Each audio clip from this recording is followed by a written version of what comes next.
Good morning, folks. Luke Gillum here from Real World Range. Now, I am driving to Derby today for a gym visit there. I live just north of Liverpool, so the full total trip of this journey is 105 miles, and I've got 105 miles of range left on my car. So these are the stats from the last drive. Now, it was only a short drive to the gym.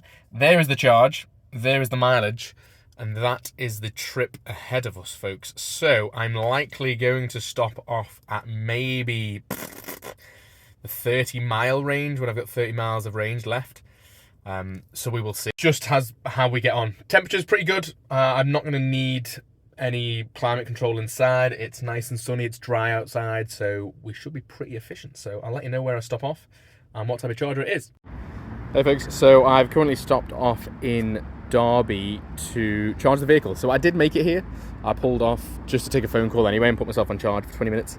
So we are on a 50 kilowatt CCS charger from one of these Osprey units. I'm on about 75% charge now, so I'm going to give it 5 more minutes and then head out. Towards the latter portions of the journey, averaging at about 60 miles an hour on the motorway, I got to 5 miles per kilowatt hour, which is a pretty decent level.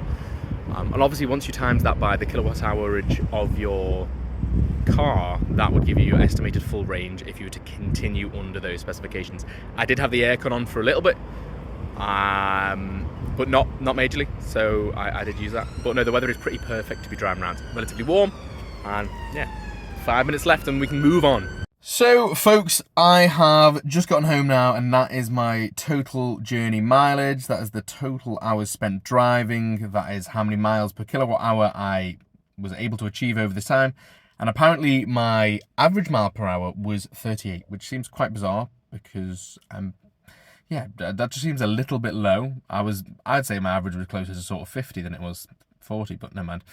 I did charge for about 20 minutes for the entirety of this journey. So obviously I didn't do 220 miles without charging. I did spend 20 minutes charging in total, or maybe closer to 30 minutes charging in total, in 2 different charging stations. One was a 75 kilowatt hour charging station, and the other was a 50 kilowatt charging station. So over that time, it wasn't too bad.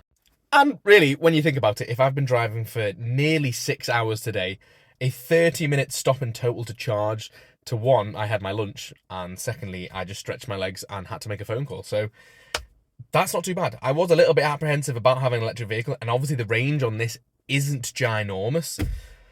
I don't even have a charger at home either. I'm just able to charge whilst I'm out on the go. So obviously for people who are just to and from work, unless their work has a charger, it can be a bit awkward. But for me, if I'm driving 6 hours a day, a 30-minute stop off to charge my car is absolutely fine. I've got 97 miles left, which will do me to go to football tonight, go to the gym tomorrow, nip around Liverpool tomorrow, and then come back. So really, really happy with the performance so far. It's exceeding the expectations that the manufacturer says of 175. So I'm really interested to see what we can get out of this. So yeah, there's the update from today.